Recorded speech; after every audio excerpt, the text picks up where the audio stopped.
Po, fatkeqësisht dy partitë e mëdha opozitare që nga humbja në zgjedhjet e vitit 2021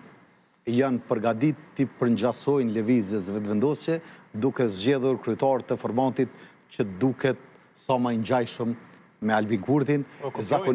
Zakonisht kopjet asnjëherë nuk fitojnë, për arsye se kopjet nuk mund ta mundin liderin e ati brendi dhe veçmas opozitbërja që e kanë bërë këto dy parti politike ka qenë aq ngatë përjashto zonjën Hykmete Bajrami s'mund ta quash opozit. Unë mendoj që Hykmete Bajrami, unë mendoj që Abdullah Hoti i ka gjasat e vogla për të fitu,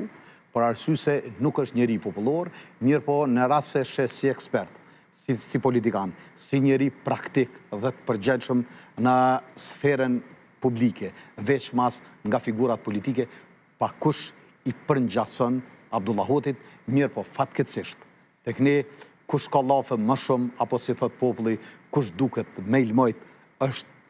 më i preferuari i qytetarëve të Republikës së Kosovës, për arsye se në rast se e shohim edhe backgroundin profesional nga njerëzit që gravitojnë në politikë, edhe jashtë LDK-s, Abdullah Hoti është pandoshta më i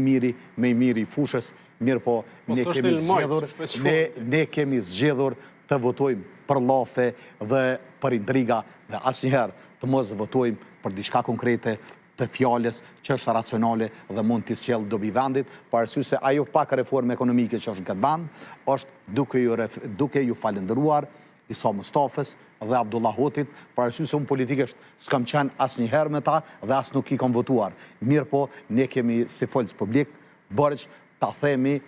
të vërtetën. Abdullah Hotin, thjeshtësia e tij e ka penalizuar për arsye se qytetarët e Republikës së Kosovës nuk janë të gatshëm të votojnë dhe të vlerësojnë njerëzit të thjeshtë dhe racional. Mirë, do të kemi fokus të veçantë